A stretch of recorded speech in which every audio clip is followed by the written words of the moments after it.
Olá, meus amigos, minhas amigas. Estamos de volta com o programa O Livro dos Espíritos em Nossa Vida, dando continuidade ao estudo do tema Paraíso, Inferno e Purgatório.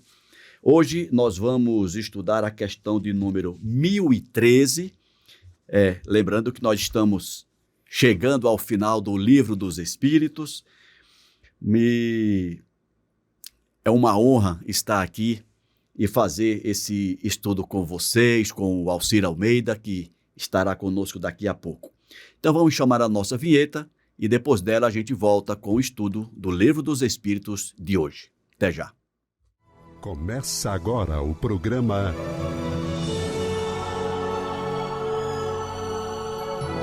O Livro dos Espíritos em Nossa Vida. Caro Alcir, aqui estamos. Seja bem-vindo. Obrigado, Ricardo. Obrigado a cada um de vocês, irmãs e irmãos que nos acompanham pelas mídias sociais da Comunhão Espírita. Um forte abraço e minha alegria de estar aqui. Almeida, estamos cada semana mais perto do final deste livro, deste monumento, né, rapaz? Como nós já comentamos antes, tem versão de O Livro dos Espíritos que tem 1019 perguntas e tem versão que tem 1018. Essa versão que nós estamos utilizando, a minha é da ID, né? Também. A sua também é da ID. Né? Ela tem 1018 questões. Tem até aqui um asterisco de uma nota do tradutor. Aqui eu estou usando, deve ser a mesma sua, Salvador Gentili. A tradução do Gentili. Estou tentando ver aqui. Salvador Gentili. Estou tentando ver de qual edição no francês que ele tirou. 154ª edição da... Aí tem aquela siglazinha que eu não sei o que significa, já vi, não lembro, é LUSKB. De 1954 e por aí vai. Bom, mas é isso. Uhum. Então, tem uma nota do tradutor que diz o seguinte: a partir da questão 1010, a numeração do original francês foi alterada em virtude de ter sido suprimida a questão de número 1011. Enfim, nota do tradutor. Nota do tradutor, do Salvador Gentili. Salvador Gentili. Então, vamos lá, Almeida. Questão 1013. Como se dá que espíritos que por sua linguagem revelam superioridade tenham respondido a pessoas muito sérias a respeito do inferno e do purgatório, conforme a ideia que deles se faz vulgarmente?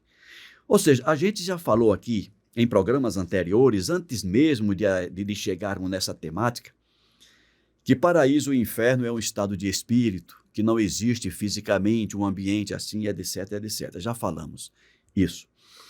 Então, a pergunta do Kardec é nesse sentido: como é que espíritos de uma certa superioridade falam de céu e de inferno e de purgatório exatamente com essa conotação que a gente tem, como se fosse um ambiente físico de sofrimento, onde as almas vão penar, etc, etc. Olha, é muito interessante você colocar que a gente já vem dizendo há semanas, porque eu vou me socorrer também nesse repositório de ideias, porque o que acontece? Como a gente já falou aqui, por milhares e milhares de anos, nós temos sido condicionados o pensamento que existe depois da vida a possibilidade de você estar num lugar melhor, né? Ou Campos Elíseos, como você pode estar num lugar pior, né?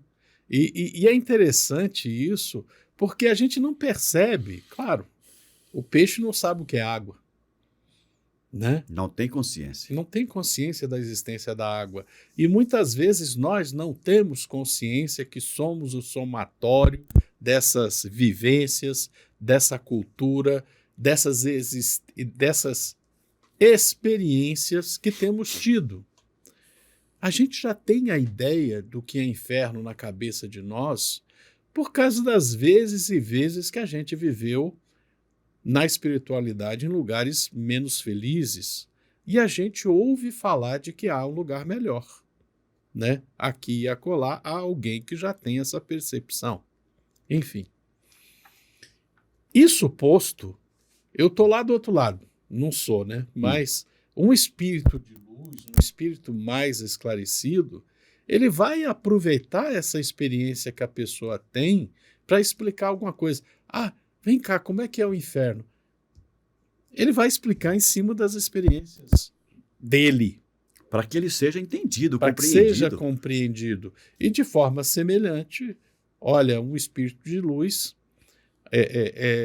exceção feita a um André Luiz que diz com todas as letras, olha, eu vou explicar isso porque é a única maneira de você entender. Mas não é isso. Né? É verdade. E quando você pega aqueles livros da série Vida Espiritual, muitas vezes você vê frases desse tipo emitidas pelo André Luiz. De forma semelhante, espíritos de luz, quando vão falar dos lugares mais felizes, vão se referir isso aí como se fosse um paraíso. E a gente tem que perceber essas coisas com clareza. E eu vou acrescentar. Esta semana eu tive a possibilidade... Eu gosto muito de ficar fuçando no YouTube, né? Uhum. Eu vi uma série de vídeos, interessantes as ideias, mas tome cuidado, né? Porque no vídeo é descrito uma experiência no umbral, um lugar de sombra, de sofrimento, em que nem a luz do sol e nem a luz da lua são percebidas em plenitude, né? Que as pessoas estão muito tristes, que as pessoas estão deformadas. E se refere a Kiron. Ué? Eu olhei assim... Inclusive, nos comentários embaixo, uma pessoa provavelmente espírita fala, vamos parar com isso, ela está descrevendo sofrimento no umbral. Que papo é esse de Kiron? Né? Kiron é um lugar de sofrimento, porque é um lugar ainda primitivo. Primitivo, é. Né? Agora, a descrição que é feita lá não é de um lugar primitivo. Né? É outra coisa que está sendo ali descrita. Enfim, respondendo objetivamente, por que alguns espíritos falam em inferno e paraíso? Que é para a gente entender. Fazem-se perguntas e quando o espírito é bem intencionado, ele explica da melhor maneira possível. É similar, né, Almeida, quando uma criancinha de 3, 4 anos de idade chega para a mãe, para o pai e diz assim, mãe, como foi que eu nasci? Ah, veio a cegonha e te trouxe, meu filho. Veio a cegonha, vai explicar de outro jeito? Né? É uma maneira de a criança ter a resposta que ela quer, né? Dentro do padrão cognitivo que ela tem para suportar aquela resposta. Sem que isso queira dizer que o pai e a mãe estão querendo enganar o filho. Nada Exatamente. A ver. Exatamente. Está apenas dando o que ela comporta naquele momento. Isso. E eu lembrei também, quando você falava, eu não lembro qual é a questão, mas é no início do Livro dos Espíritos, quando o Kardec pergunta se a gente pode compreender a natureza de Deus, né? Mais ou menos essa pergunta. E os espíritos dizem, não pode porque lhes faltam sentidos, faltam sentidos para isso. Ora, nós só temos 5 sentidos, né? Sim. Visão, audição, tato, paladar e olfato. E esses 5 sentidos, eles não conseguem captar a essência de Deus, porque são sentidos físicos. Então, eles estavam dizendo, vocês precisam sair, crescer, ir além dos sentidos físicos para que vocês possam compreender isso, né? É similar à criancinha.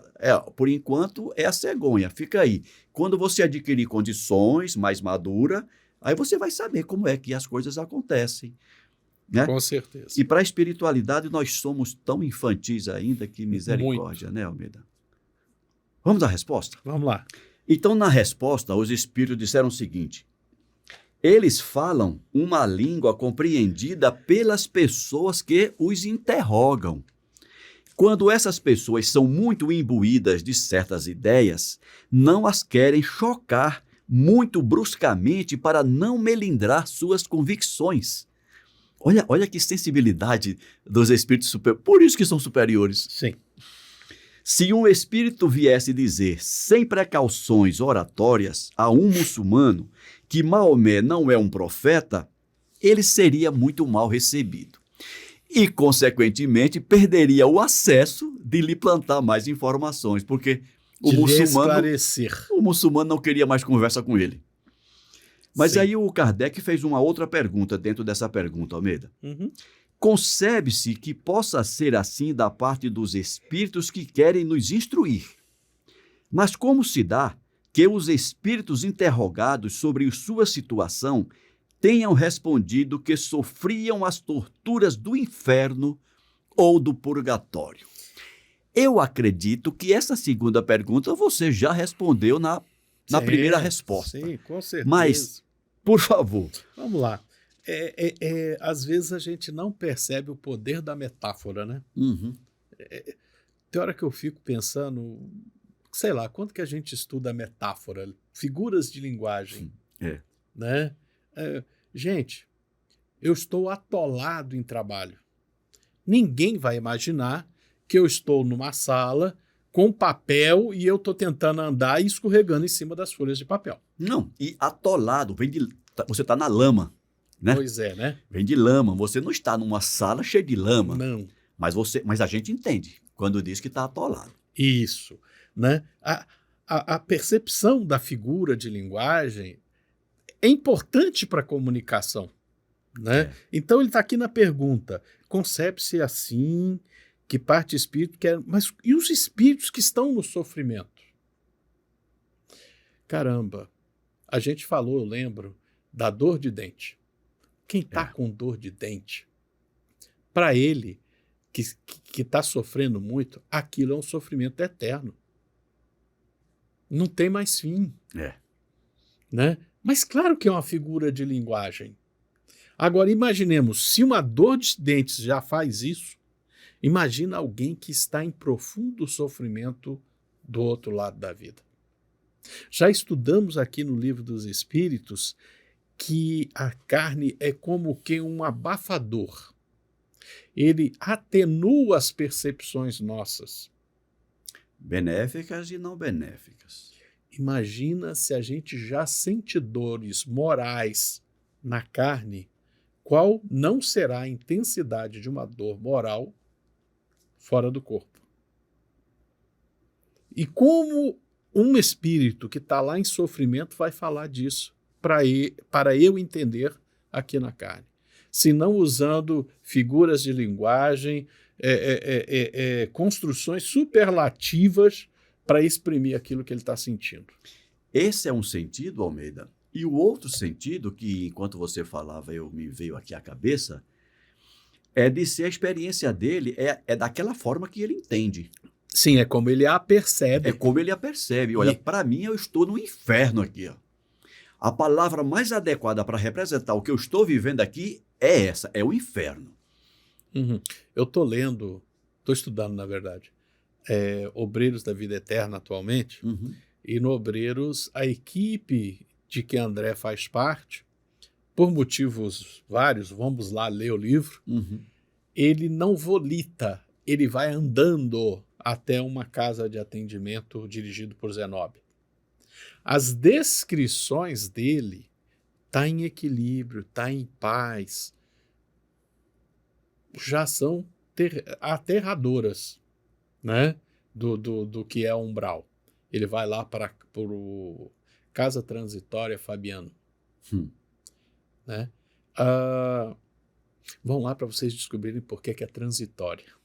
É interessantíssimo. Depois eles vão quase no abismo e ele vai descrevendo as cenas, vai descrevendo o que acontece com as pessoas que lá se encontram, né? Que é um exemplo do que está aqui, né? Concebe-se que seja assim de espíritos que nos querem instruir. E as pessoas que estão lá? Os gritos que ele descreve, que ele ouve, são de sofrimento profundo. Então, se fosse em primeira pessoa, o que aquelas almas não diriam, aqueles espíritos não diriam para mim? Né? É Estou por no aí. inferno, meu amigo. Isso aqui é o inferno. Eu não suporto mais isso. E para quem ainda acha que não, eu ainda não tenho o suficiente, vai ler Dante Alighieri. As descrições do Dante Alighieri sobre o O inferno inferno de Dante. são incríveis. Na verdade, é a Divina Comédia. O problema é que a gente só fala do inferno, mas são 3 livros. Enfim, merece a leitura. Tem boas traduções aí para a gente ler, quem não lê em italiano.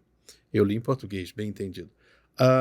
E eu lembro agora que eu estou lá lendo Obreiros da Vida Eterna e tem um orientador de grupo lá que fala exatamente sobre isso. Olha, o que a gente vê no cinema, o que a gente vê no teatro, o que vê nos artistas descrevendo é muito próximo da realidade, né? É muito próximo da realidade, do sofrimento, do potencial de dor que tem ali, né? Porque todos nós temos o nosso imaginário, porque nós temos na nossa experiência. Como você sempre diz e lembra com correção, nós somos as melhores versões de nós mesmos. Hoje nós somos a melhor versão. Então, aquela história, nossas versões anteriores, para poderem encontrar equilíbrio, precisaram passar por esses locais. E não tenhamos dúvida, o pior já ficou para trás. Isso se a gente não cavar mais coisas. Isso se a gente não construir mais coisas, né? Mas por mais que a gente cave, a gente não anda para trás. Não, para trás não anda nunca. Não anda para trás. Eu digo no sentido de a gente buscar a construir sempre jardins e não... Mas por mais que a gente tente, a gente não vai conseguir fazer pior do que já fez. É daqui para frente, é só melhorando, só para melhor. É para frente e para cima. Para cima e para frente. Vamos ler a resposta? Vamos à resposta. Quando são inferiores e não completamente desmaterializados, conservam uma parte de suas ideias terrestres e exprimem suas impressões pelos termos que lhes são familiares. Ou seja, ele busca as memórias, ele busca o conteúdo que ele já tem para descrever aquilo. Isso que eu estou sofrendo é o quê? É o inferno, né? Ou se tá numa situação agradável, não, eu estou no céu. Estou no paraíso. Estou no paraíso. Eles se encontram em um meio que não lhes permite, senão pela metade, sondar o futuro, e é por causa disso que, frequentemente, os espíritos errantes ou recém-desencarnados falam como o fariam em vida. Inferno pode se traduzir por uma vida de prova extremamente penosa, com a incerteza de uma melhora. Purgatório, uma vida também de prova, mas com consciência de um futuro melhor. Quando experimentas uma grande dor, não dizes para ti mesmo que sofres como um condenado? Não são mais que palavras, e sempre em sentido figurado. Figuras de linguagem. São as metáforas da vida. Com certeza. Não é isso? Vamos para mais uma pergunta? Vamos lá, ainda dá tempo. Questão 1014. Que se deve entender por uma alma em pena? É interessante essa expressão, porque na doutrina espírita, a alma é o espírito encarnado. Né? Exatamente. E quando a gente está falando aqui de o que se deve entender por uma alma em pena, é uma expressão, né? Que está falando de um espírito que está em desequilíbrio, é um espírito que está em sofrimento. É um espírito que, devido a experiências recentes, ao chegar na espiritualidade, ao sair da carne e voltar à espiritualidade, tem desequilíbrios que exigem experiências dolorosas para que possam ser purgados. Lembrando também, né, Almeida, que essa expressão, ela é antiga, né? Não, ela vem de outras... Penada. Ela vem de... alma penada, e eu criança me perguntava por que a alma tem que ter pena? Ela é galinha? Eu quando criança, eu tinha essa percepção inadequada. Então, para você devia existir a alma depenada, né? Pois é. Enfim, a alma penada é aquela que está cumprindo uma pena. Exatamente. E lembrando também que quando o Kardec estava fazendo essas perguntas à espiritualidade, eu quero crer que nele não havia delineado ainda o conceito que ele trouxe posteriormente quando ele define a diferença entre alma e espírito. Mesmo porque eu entendo que ele trouxe essa pergunta Por causa da expressão do senso comum. comum, É, do senso né? comum, com certeza. que as pessoas falavam dessa alma penada. Sim. Então ele não tinha como levar de outro jeito essa pergunta. E aí ele perguntou, né? O quê? Como é que se entende isso? Dessa alma penada ou da alma em pena? Isso. E aí vem a resposta, corroborando o que você já disse, que é uma alma errante e sofredora. Errante não é porque ela continua errando, gente. É porque ela está andando de forma errática, tá? Não é porque ele está repetindo os erros, não. É porque está andando sem pouso e sem destino. E a doutrina espírita também conceitua Erraticidade. a erraticidade como sendo o período entre uma encarnação e outra, né? Uhum. Eu e você não somos espíritos errantes. Não neste momento, Não pelo estamos menos. sendo. Mas quando a gente desencarnar, a gente entra no estado de erraticidade e aí a gente adota o conceito de espírito errante, até que nós reencarnemos de novo. Uhum.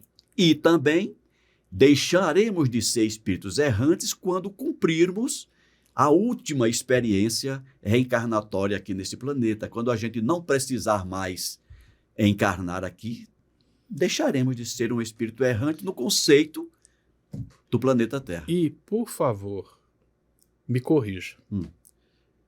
Gente, um dia desse, em meio a uma conversa muito edificante, alguém perguntou: mas quem você acha que não precisa mais encarnar?